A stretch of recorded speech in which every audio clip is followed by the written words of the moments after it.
What really happens after you lie about a business trip and your husband quietly calls someone who knows the law? How far can you twist a story, call it networking, healing, self-care, before the only version that matters is printed in black and white and handed to you in public? Why did I feel shocked when the papers arrived, when I was the one who packed the suitcase for another man? Before we dive deeper into this story, I have one small request. Please subscribe, drop a like, comment and hit that hype button to boost this channel so more people can discover these incredible stories. My name is Irene Kestrel, and people say I ruined my own life on purpose. I do not agree with that. I am 33 years old. I work in customer success at a software company. I have 2 children, and I am tired of being told I should be grateful all the time. Grateful for a husband who is stable. Grateful for a small apartment and a family calendar on the wall. Grateful for a man who checks flight times like I am a package, not a person. My husband Nathan is not a monster. I know I cannot say he abused me or hit me, because he never did. He did not scream. He did not throw things. He just watched everything. He asked careful questions. He double-checked my stories. He took notes, like I was some project at his job. He called it planning. I called it control. When I lied about a business trip and flew to see another man, I told myself it was not real cheating. It was just a break, just a long weekend where I could feel wanted again. I never thought Nathan would answer my lie with papers. The lie started in our kitchen, and if you looked at it from the outside, it probably seemed boring. I stood at the table with my suitcase open, shirts and dresses in small, neat piles. My work laptop sat on the chair, charger cord dangling. The smell of tomato sauce came from the stove where Nathan stirred a pot. The kids were in the living room, arguing about which cartoon to watch. It was a normal evening, and that was exactly what I could not stand anymore. Nathan asked again about the trip. He asked the city, the hotel name, the client I was meeting. He asked who else from my company was going. His voice stayed calm, but the questions came one after another like lists in his head. I told him it was a last-minute client visit, that my manager had begged me to go. I said I was the only one who knew this account well enough. I said it was important. He said the dates did not match the shared calendar from work that he had seen on the fridge before. He said he just wanted to understand the plan for the kids. He asked what days I would be gone exactly. I told him he did not need every detail, that I would send him the flight numbers. I told him to just trust me, like I always trusted him, with his long shifts and late deliveries. He did not say he did not trust me. He said it was about safety and structure. He said the kids needed clear routines. He said last time I traveled, things got messy. I snapped that he made structure sound like prison. I said it was a 3-day trip, not a war zone. I said other husbands were proud when their wives had to travel for work, that it meant the wife was valuable. He turned to the counter, and his phone buzzed. The screen lit up with a small blue box. Harbor Center, 4:15 p.m. I saw the words upside down. I asked what that was. He said it was nothing, just an errand, and slid the phone away with one finger. Then he took his mug and placed it on the far end of the counter, away from mine, which sat by the sink with cold coffee in it. I told him he was acting like I was asking to move to another country, not to catch a simple flight for work. I said if he did not support this, he did not support my career. He said he supported me, he just did not like surprises. I said men only called it a surprise when they were not in control. Later, in our bedroom, I laid outfits on the bed. One dress was more fitted than the others, something I would never wear to a real client meeting. I told myself I might just wear it to dinner alone. My phone lay beside my suitcase, face up. A message from Damien sat there, the latest in a long line. He had written that he could not wait to see me, that the city felt empty without me in it.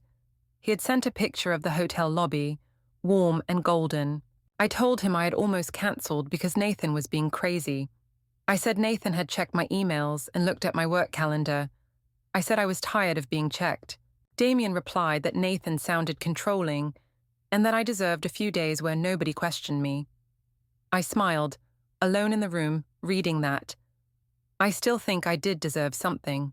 Nathan came in and watched me roll underwear and stack it in the suitcase. He said he hoped this trip would really help my career because it was a lot of stress at home. He mentioned Mila's school project and Jonah's playgroup drop-off. He asked if I had written everything down so he would not miss something. I said I had texted him a list. I did not say that the list was short and vague. On the wall, our family planner hung with small squares and scribbles. I saw that he had circled the 3 days of my trip in red pen.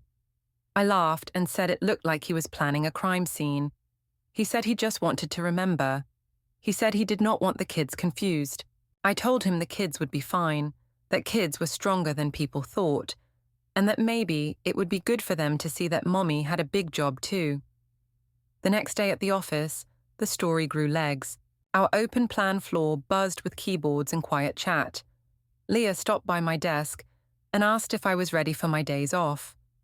I told her again how I was going to check on an important client in another city. I added some details I had not used with Nathan, about a workshop and a site visit.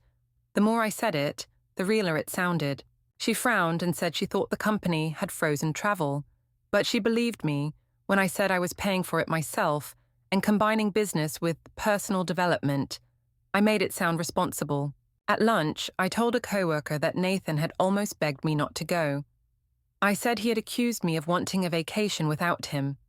I said he had acted like I was a teen, asking to go to a party with strangers. My coworker shook her head and said some men were fragile. I laughed and said Nathan had always been extra careful, that he double-checked everything, even our garbage schedule. I did not talk about Damien at work. Damien was my secret movie, the one playing in the back of my mind while I pretended to be serious. When I opened my personal email, there was a message from him with my hotel conference schedule attached, a simple list he had made so I could repeat it if anyone asked. It looked real enough. I printed it, folded it, and tucked it into my laptop bag, even though I knew Nathan would probably never see it. That evening, after the kids were in bed, we sat in the living room. The TV played some reality show on mute. Nathan tapped on his laptop, fingers soft on the keys. I lay on the couch with my phone, scrolling through the Travel Witches group chat. Kala had sent gifts of airplanes and hotel robes. She wrote that I should enjoy my mini freedom. She told me not to answer Nathan's text too fast, or he would think he still had power. I asked Nathan if he was really going to sleep on the couch while I was gone. He said he might, to make mornings easier. He said he did not want to disturb me if he had to get up early with the kids. I told him that sounded like an excuse to avoid sharing a bed. He stayed calm and said he did not want to argue anymore. He closed his laptop slowly. For a second, I saw a spreadsheet, tiny boxes with dates and short notes, before the screen went dark. I felt a small sting in my chest, like he was keeping a secret too. Then I reminded myself he was the one who created this distance with all his questions. I was just taking one small step away from feeling like a suspect in my own home. When he finally stood up, he took his pillow and blanket without a word. He walked down the hallway, the fabric dragging a little on the floor. The bedroom door stayed open behind me. I stared at the slideshow of Damien's city on my phone, bright and far away. As the front door clicked behind Nathan on his early shift, my phone lit up with a new Travel Witches message planning my first lie for the trip. The day of the trip, I woke up before the alarm. The room was grey and quiet. Nathan's side of the bed was already empty and smooth. I lay there for a few minutes, staring at the ceiling, feeling that mix of guilt and excitement crawl over my skin. Then I reminded myself that I deserved some happiness, that nothing I was doing would really hurt anyone if they never found out. In the kitchen, my suitcase waited by the door. The kids ate cereal at the table. Nathan stood at the counter, packing small snacks into bags, labeling them with each child's name. My travel mug sat next to his, but his mug was still at the far end of the counter, like always now. I kissed the kids on the head and told them Mommy had to go help some people with work. They asked when I would be back. I said in a few sleeps.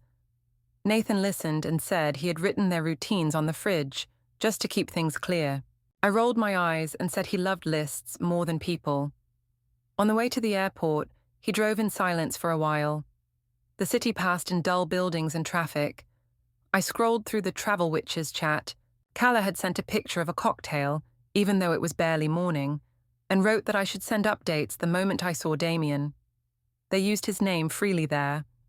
It felt safe somehow, far from our little home kitchen. Nathan broke the silence to ask again about my hotel.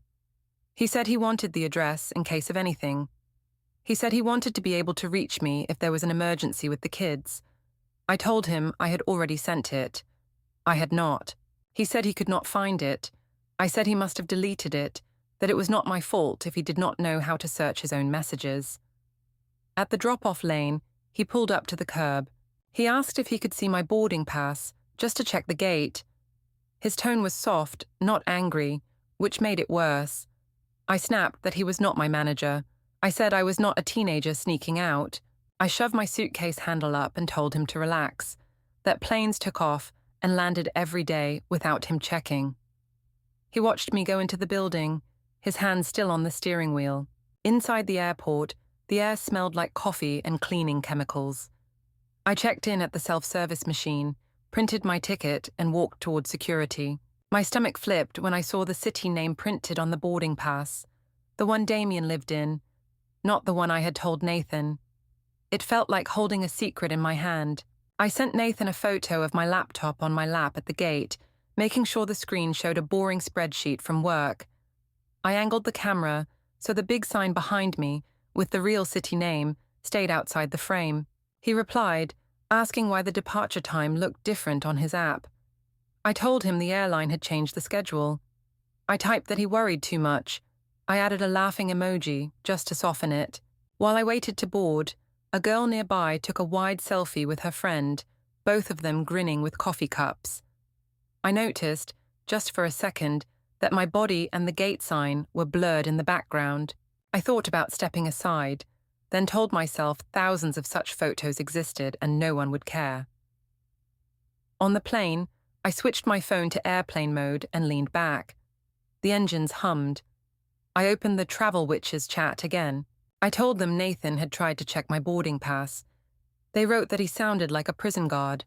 They said I should enjoy my parole weekend. Someone posted a meme about husbands who think they are clever but have no idea what their wives are doing. I laughed out loud. A man in the next seat glanced at me. I did not care. As the plane taxied, my phone buzzed one last time before the signal cut. A call tried to come through with the label, private.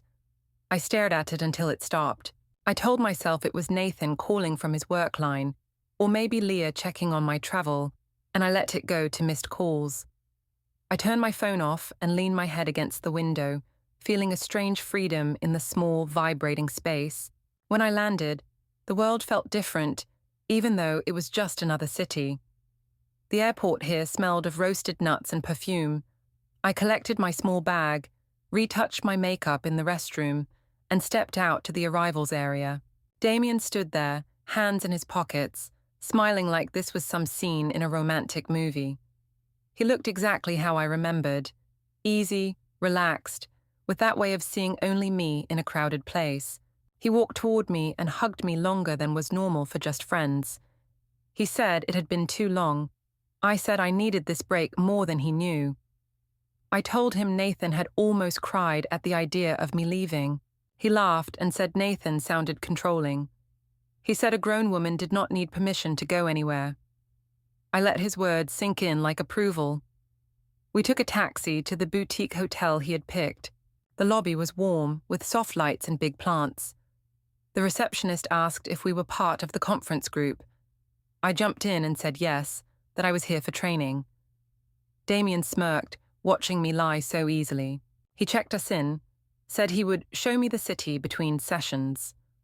The receptionist gave us 2 key cards and a polite smile that felt like she guessed more than she said.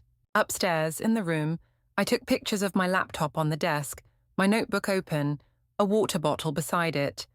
I sent one to Nathan, adding a line about being tired from travel and needing to prepare for an early workshop. He wrote that the kids had missed me already. that Mila asked when I would read her a bedtime story over video. I replied that the schedule was too tight tonight, that maybe tomorrow. I told him he needed to be more flexible. I did not mention Damien sitting on the edge of the bed, shoes off, watching me type.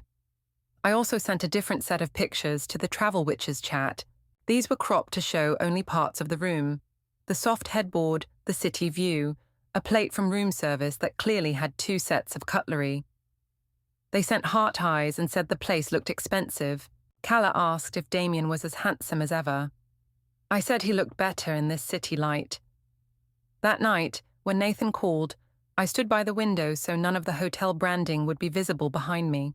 He asked about the first day, about the client, about the sessions. I said everything was intense and long, that I barely had time to breathe. He said he heard music in the background, not conference noise. I covered the receiver with my hand and gestured for Damien to turn the TV down. Then I told Nathan there was a bar downstairs where people were talking after the session, that he should not read into every sound. I said he was making me feel guilty for working. After I hung up, a message from Leah came in. She asked how the client briefing had gone and reminded me that our company had no official travel booked under my name. She said we would need to talk on Monday. I stared at her words for a long time. Damien pulled me away from the window. He said I should stop letting a man who was not even in the room control how I felt. He said I was here now, with him, with freedom. I put my phone face down on the table and tried to believe that. As Damien offered to take a work photo of me by the hotel window, my manager's name flashed on my screen asking for a quick call on Monday. When I came home from the trip, the apartment felt smaller, like the walls had moved in a little while I was gone. Nathan met me at the door, kids at his sides. Mila threw herself at my waist. Jonah reached his arms up. Nathan took my suitcase without a word. He looked tired in a way that was not just from parenting. I hugged the kids and told them I had brought them special snacks. I said the client had been impressed. I said the trip had been a big success. It sounded good, like a script, and I liked how it made me feel important. Nathan asked how the meetings went. He asked the client's name again, the one I had invented. I repeated it. He asked what the first session had been about. I said something vague about alignment and strategy. He watched my face, then nodded slowly. He said he was glad I was home safe. That was all. No big fight, no scene. For some reason, that annoyed me. The next day, life pretended to be normal. I took Mila to school, dropped Jonah at his playgroup, and stopped at the supermarket on the way back. The bright light stung my eyes. I pushed the cart down the aisles, half thinking about what to cook, half checking my phone for a new message from Damien that had not come yet. At the dairy section, our neighbor, Lila, waved. She had a basket on her arm and a small smile that did not reach her eyes. She said she had seen my little travel pictures. She asked if the conference had been fun. I laughed and said it had been work, not fun. I said my husband could not understand that fun and work could exist in the same place. She tilted her head and said she had never seen a conference without at least one photo of a name tag or a crowded hall. I told her I was too busy learning to take those. I made a joke about wanting to keep some mystery in my life. She nodded slowly and said she hoped things were good between me and Nathan. I said he was just stressed. I said he had been acting like a prison guard about the trip. Her eyebrows went up, and she said something about how some men just worried too much. I could not tell if she believed me or was being polite. At the checkout, my phone buzzed with a message from Nathan. He wrote that he hoped I had time to go through the bank alerts with him later. He said there were some charges he did not recognize. I stared at the screen and felt my throat tighten. Then I told myself he was just being dramatic again. I replied that businesses sometimes delayed fees, that he should stop acting like I had done something shady. I added that he was making me feel like a criminal. He wrote back only, "We can talk tonight." That tone always made me feel both guilty and stubborn. At home, I found him at the table with his laptop open. The kids were in their room, building a fort. His screen showed a spreadsheet. I saw dates and words in tiny letters.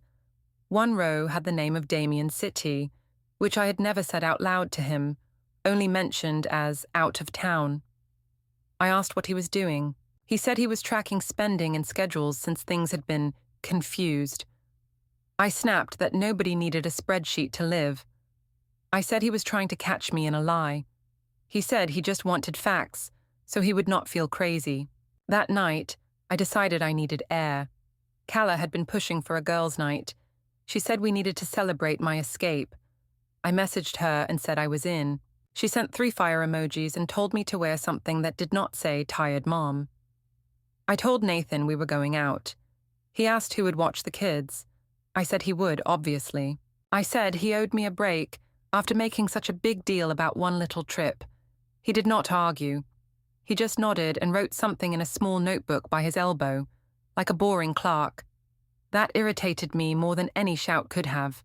The rooftop bar in our city was crowded and loud, but in a softer way than the club I had gone to months before. Strings of lights hung overhead, and the air smelled like citrus and alcohol. People in nice clothes leaned against high tables, talking too loudly. Calla waved from a corner, already halfway through a cocktail. She hugged me and said I looked like a woman with secrets. I said she had no idea. Our friends leaned in, eager for gossip. They asked how the business trip had really been. I told them it had been amazing. I said the client loved me. Then I laughed and added that Nathan had gone full detective. I said he had asked for proof of my hotel, my flight, even my dinner receipts. They gasped and laughed in the right places. I told them he had checked the bank app and asked about restaurant charges. I said he had looked at me like he wanted to check my suitcase for hidden men.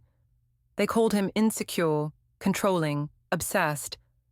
I did not mention that his actual questions had been simple and calm. I made it sound like he had shouted, even though he never had. It made the story better. Calla asked if I had seen Damien. I said yes, I had, but only for coffee. She gave me a look that said she did not believe that, and that made us both giggle like teenagers. I told them Damien had said Nathan was suffocating me. I told them he had said I deserved real attention.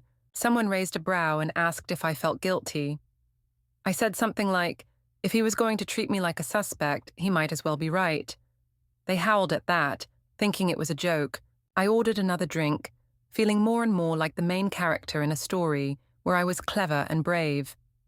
I said Nathan had even circled the days of my trip in red on the family calendar, like he thought he was building a case. I told them I had seen a spreadsheet on his laptop. I said he was probably making a file called Reasons My Wife is Evil.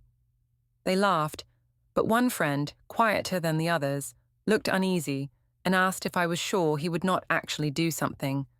I brushed that off. I said Nathan talked big but would never leave. I said he was too attached to his routines. Someone at the next table pulled out a phone and started filming their own group, and that reminded my friends. They started shouting for a toast. They said I had to give a speech, like I had at the restaurant with Nathan's family a while back.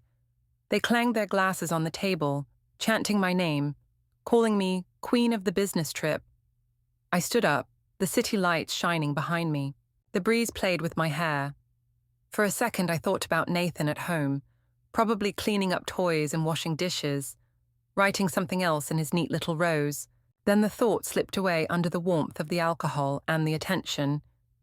I raised my glass and told them I was tired of being checked and questioned like a child. I said I was not going to report every move to a man who did not even believe my answers. I said if someone already treated you like a criminal, you might as well enjoy the crime.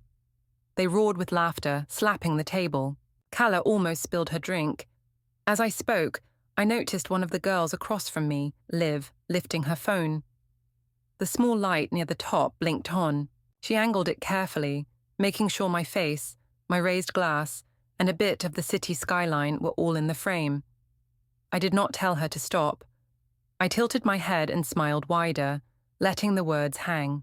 As I joked that I might as well enjoy the crime, Liv's phone camera light blinked on and stayed fixed on my face. The video from the rooftop bar did not stay just between us. Of course it didn't. Nothing ever does now. The next morning, My head pounded a little. I scrolled through my phone before I even got out of bed. The Travel Witches chat was full of clips from the night before. In one of them, I stood with my glass raised, city lights behind me, talking about enjoying the crime. The sound was a bit messy, but my words were clear enough. People in the chat sent fire emojis and wrote that I was a legend. Someone said they wished they were brave enough to say those things about their own husbands. I liked that. I like seeing myself that way. I told myself it was just talk. Words in a bar did not count as real things. When I came into the kitchen, Nathan sat at the table with a notebook and his laptop. He had Mila's school papers laid out neatly, Jonah's snack boxes lined up. His mug sat in its usual spot, at the far end of the counter, alone. He asked how my night had been. His tone was polite, flat. I said it was nice that my friends understood me. I mentioned nothing about the toast or the video. I just said it felt good to be around people who did not think questions were the same as love. He said he was taking the kids to the park later. He asked if I wanted to come. I said I needed rest and some time for myself. He nodded and went back to his notebook. As he wrote, I saw the same careful handwriting, the same tiny dates. It looked like a logbook. It made me feel like a weather pattern he was tracking. Later in the week, I did go to the park with them. The day was clear and sharp, the playground bright with chipped paint and squeaky swings. Kids ran around, yelling, climbing, falling, laughing. Jonah went straight to the slide. Mila stayed closer at first, holding my hand. We sat on a bench while they played. Mila climbed up to the highest part of the structure and waved. I waved back, pretending my eyes were not on my phone. I had been watching the rooftop clip again, admiring how confident I looked. Mila came back and sat beside me, her knees dusty. She asked why Daddy slept on the couch again the night before. I told her Daddy was just tired and did not want to wake anyone when he got up early. She said she had gone to the bathroom and seen him sitting in the dark, not sleeping at all, just looking at his phone with no sound. She said his shoulders had been shaking. My throat tightened, then I swallowed it away. She asked if I had gone on a fun trip without Daddy. I said it was for work. She said some girl at school had shown her mum's phone, and there was a picture of me in another city looking happy. I said grown-ups were allowed to work in different places. She asked if Daddy had been allowed to go. Her eyes were serious. I told her Daddy had stayed home to take care of them, because that was the agreement. I said sometimes one parent got to travel, sometimes the other. I said it was fair. Then she asked very quietly if I had lied to Daddy. The question made my chest feel tight. I laughed, too high and light, and said grown-ups had complicated truths. I said lie was a strong word, and that she did not understand everything yet. She looked down at her shoes and said her teacher had told the class that lying hurt people more than bad grades. Then she ran back to the swings. I sat there, watching her hair fly as she swung, and told myself this was all temporary. Kids forget things. Videos disappear. That afternoon, Nathan said his mother, Joan, had invited us to lunch on Sunday. He said she wanted to see the kids and talk. I asked if she wanted to talk to me or to him. He said probably both. I rolled my eyes and said I knew exactly what kind of talk it would be. He did not answer. He simply picked up his phone and stepped into the hallway. I heard his low voice through the wall, steady and quiet. For a moment, there was a faint little beep, like a recording app starting or stopping, then silence. At Joan's house, everything smelled like old wood and laundry detergent. Family pictures filled the walls. Nathan in a school uniform, Joan in a nurse's outfit, Mila as a baby in a silly hat. She hugged the kids first, then Nathan, then me. Her hug for me was polite, light, like wrapping paper with nothing inside. We sat in her living room with tea. She asked about work, about Mila's school, about Jonah's words. She took her time. Then she looked at me and asked how my business trip had been. Her voice was gentle, but her eyes were sharp. I said it had gone well, that I was important to the company. I said Nathan did not understand my job, so he saw problems where there were none. I said he had been accusing me of things lately, as if I would risk our whole life over some silly weekend. I made my eyes a little wet when I said that, because I know how to look wounded. Joan nodded and listened. Then she said Nathan had shown her some things. She said she had seen the rooftop video where I joked about enjoying the crime. She said she had seen some charges in the bank records that did not match what I told him. She did not say Damien's name, but it hung in the air anyway. She added that she had been at our apartment recently, dropping off soup for Jonah when he was sick. She said she had seen a thin binder on the coffee table labeled Utilities and had picked it up to move it. She said it was heavier than normal. She said she had heard the hum of the shredder in the other room and smelled that faint hot paper smell in the air. She said she did not know exactly what Nathan was doing, but she knew he was trying to make sense of something that hurt him badly. I laughed and said she was reading too much into office supplies. I said Nathan loved folders and lists. I said he treated our marriage like a logistics problem. I told her he used silence to punish me, that he had moved to the couch without even trying to hear my side. I said I was the one who felt like a prisoner. Joan shook her head slowly. She said silence could be a punishment, but sometimes it was the only way left not to make things worse. She said what scared her was not the silence, but the way I turned everything into a joke in front of other people. She said she had watched that rooftop video 3 times and had not seen 1 second where I seemed sorry that Nathan was hurting. She told me she would not take sides, but that if this kept going, she would focus on the children, not on either of us. She said they needed stability, not a show. She said one day Mila would grow old enough to understand those videos, and I would have to answer to her. The words felt like a slap, but a quiet one. I said she was judging me more than her own son. I told her Nathan was threatening to leave, that he had talked about proper steps, when all I had done was lie about a work trip. I left out Damien's arms, Damien's laugh, Damien's hotel room. She frowned and asked me if I really thought all I had done was just a small lie. I stood up, angry, and said I did not come here to be tried. I said if Nathan walked away, that would be on him. I said everyone would see how cold and stubborn he was. Joan looked down at her hands and said only that choices had consequences, and not just for the people who made them. Back at home that night, the kitchen felt even more divided. The 2 mugs waited on their opposite sides of the counter. Mila sat at the table drawing, tongue between her teeth. Nathan cooked, moving quietly. Mila looked up and asked, in that serious way of hers, if I had lied to Daddy about the trip. She said other kids' moms did not have their trips on videos on people's phones. She said a girl at school had said her mom had shown my speech from the bar. She asked why I was laughing so hard if Daddy was sad. I took a breath and told her again that grown-ups' truths were complicated. I said her friend's parents did not know our story. I said Daddy overreacted sometimes and made normal things sound terrible. I said I was just tired of being checked all the time. My voice sounded too loud in the small room. Nathan turned off the stove and set the pan aside. He dried his hands slowly. He told Mila that she had asked a good question and that, yes, some lies had happened, but the adults would fix it.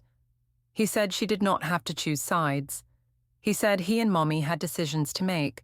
I told him not to talk like that in front of her, like everything was falling apart. He said he was just telling the truth for once. As he spoke, his phone buzzed on the counter. The screen lit up with a preview of a message thread titled, "Follow Up." I saw only that word and the start of a sentence before he turned the phone face down with a smooth motion. He gave me a calm look that made my stomach twist. Mila asked if I lied to Daddy at the exact moment Nathan's phone buzzed with a follow-up thread preview. He turned face down. After that night in Joan's living room, life felt like it split into 2 tracks. On one track, I was still the main character from the rooftop video, the woman who joked about enjoying the crime. On the other, I was a wife whose husband had stopped looking at her the way he used to. I tried hard to stay on the first track. I spent more time on my phone, more time staring at old messages from Damien, even new ones that were shorter, more vague. He said work was busy. He said he missed my chaos. He said he hoped I was handling things at home. I read those words again and again, taking them as proof that somebody out there understood me. At home, the routines tightened around me. Nathan labeled things. Literally, there were little sticky notes on the fridge about school dates, pickup times, meal plans. He highlighted things on the wall planner in different colors. He checked the kids' bags twice before we left for school. He even started setting out their clothes the night before, folded in 2 neat piles on the couch. I told him he was overdoing it. I said it looked like he was preparing for an inspection. He said only that things had been confusing lately, and he wanted the kids to feel steady. He did not point at me. He did not say my name. That almost hurt more. In our bedroom one night, I sat on the bed scrolling through Damien's old photos. Nathan walked in just to grab a folded blanket from the foot of the bed. I asked if he was really sleeping on the couch again. He said he slept better there now. He said it was easier to get up early without waking anyone. I said that was a lie. I said he just did not want to be near me. He didn't deny it. On his nightstand, half under a book, I saw a small sticky note. Only part of it showed. The words, "Bring forms," in his familiar tight handwriting. My stomach gave a little jump. Forms for what? I asked, pretending to joke. He said he needed to fix some things with bills and the kids' paperwork. I laughed too loudly and said he was turning into an old man with his forms and binders. He did not rise to the bait. He just took his blanket and left. At work, things were not as simple as I wanted them to be either. Leah asked me into a small meeting room with glass walls. She said HR had questions about my personal travel. She said there were notes about time off that did not match our system. I smiled and said it was all a misunderstanding. I told her I had paid for the trip myself and combined a little learning with some rest. I said my husband was just nervous and had made it sound bigger than it was. Leah did not smile back. She said she believed I was capable, but that policies were there for a reason. She said we might have to document the mix-up. She said we should avoid anything that made the company look careless. I heard the word document and felt my shoulders tighten. I told myself she would forget, that this was just a formality. Still, the inside of my chest felt tight as I walked back to my desk. On the bus ride home, I sent Damien a long message about how everyone was overreacting. I said my husband, my mother-in-law, my boss, even random parents at school, all acted like I had committed a crime. I wrote that all I had done was lie about a trip and spend a few days with someone who actually saw me. Damien replied with a shorter message this time. He said life was messy. He said people were dramatic. He added a half-hearted joke about next time we should pick a bigger city. Something about that next time kept me going. When I got home, Nathan was at the dining table again. Papers lay in small stacks. His laptop was open. I saw a neat, clean file tree on the screen for a moment, folders named Archive A and Archive B. He minimized it quickly when I came in. I asked, in what I tried to make a cute voice, if he was building a case. I said he looked like a lawyer in a courtroom show. He said he was just making sure he had his facts straight. I said facts were only one part of a story. He replied that stories had cost him enough already. I tried to laugh that off. I said nobody would care about his boring little archives, even if he showed them to someone. He didn't answer. He just clicked something, the soft sound of a mouse button very loud in the quiet room. A few days later, I stayed late at work, or that was the excuse I used. In truth, I took an extra long break to sit in a coffee shop and scroll through my own videos and photos, trying to see what Nathan saw. Whenever I got to the rooftop clip, where I raised my glass and talked about enjoying the crime, I closed it fast. I did not like the look in my own eyes. I preferred the version of me in my head. By the time I left the office building, the sky was dark. The underground parking garage hummed with low lights and occasional car doors slamming. My steps echoed as I walked toward my car. Then I saw it. Nathan's car, in a visitor spot, parked facing the street instead of backed in like usual. My heart jumped into my throat. For a second, wild thoughts ran through my mind. Had he followed me here? Had he talked to Leah? Was he about to have it out with me in the garage? I slowed down and heard his voice before I saw him. He stood partly behind a concrete pillar, phone pressed to his ear, shoulder relaxed. His tone was low, even, like someone giving careful instructions. I slipped into the shadow behind another pillar and listened. He said he was following up. He mentioned documentation and timeline. He said he had kept digital copies of messages and posts. He talked about bank statements and screenshots. He used the word structure again, but this time it was not about bedtime routines. It sounded heavier. The other person on the line spoke too softly for me to catch the words, but I could hear that he was listening, not arguing. When the call ended, I heard a small chime. Nathan lowered the phone, and for a moment I saw the screen. A notification popped up at the top. File uploaded successfully. Below that, just for a flash, I saw something like a cloud icon and a date. Then he tapped it away. He walked past my hiding place, not even glancing in my direction, and got into his car. His face looked resolved, calm, but in a way that made my spine feel cold. I drove home fast, anger covering my fear. In my head, I rehearsed what I would say. I would accuse him of spying, of making uploads like I was some criminal. I would tell him that if he wanted to leave, he should just say it instead of playing at court games. At home, he was back at the table like always. The kids watched a cartoon in the living room. I dropped my bag louder than necessary. I told him I had heard him in the garage. I said he was sneaking around, talking to who knows who about our marriage. I said normal people talk to each other, not to strangers about timelines and documents. He closed his laptop with slow hands and looked at me. He said he had tried talking. He said every time he tried, I turned his words into jokes for my friends and family. He said I had made him into a villain in every room, except the one we actually lived in. He said he was done arguing over what was real. I told him he was being dramatic. I said nobody would take his side if he tried to make something legal out of a simple lie. I said judges were not interested in messy feelings. He did not raise his voice. He did not slam anything. He just said he would handle it properly now. The way he said properly made me pause. I asked what that meant. He said it meant no more shouting, no more scenes, no more half-truths. He said it meant using the tools he had to protect himself and the kids. I scoffed and told him he sounded ridiculous, like a bad actor pretending to be strong. I said he loved our routines too much to blow them up. I told him he wouldn't dare.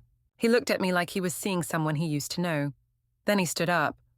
On the dresser, his phone buzzed with a small alarm. The screen lit up with the words, "Paper drop 9:05 a.m." He picked it up, tapped it silent, and slipped it into his pocket. He told me he was done begging to be believed. He said I could keep lying to myself if I wanted, but he would not join in. Then he took his pillow and his blanket and walked toward the couch again, leaving his mug clean and alone at the far end of the counter. His alarm labeled, "Paper drop 9:05 a.m." buzzed right after he told me he would handle everything properly. Leah told me HR wanted a quick follow-up, so I walked into the glass lobby in my best blazer, ready to smile and blame everything on stress. The floor shone. People moved around with coffee cups. Leah and Priya stood near reception, too stiff. Before I reached them, a man in a grey suit stepped in front of me, said my full name, and asked me to confirm it. He handed me a thick envelope. On the first page, divorce petition, temporary primary custody to Nathan, exclusive use of the apartment for him and the kids. The process server spoke my full name just as the elevator bell chimed, and the words temporary primary custody stared up at me.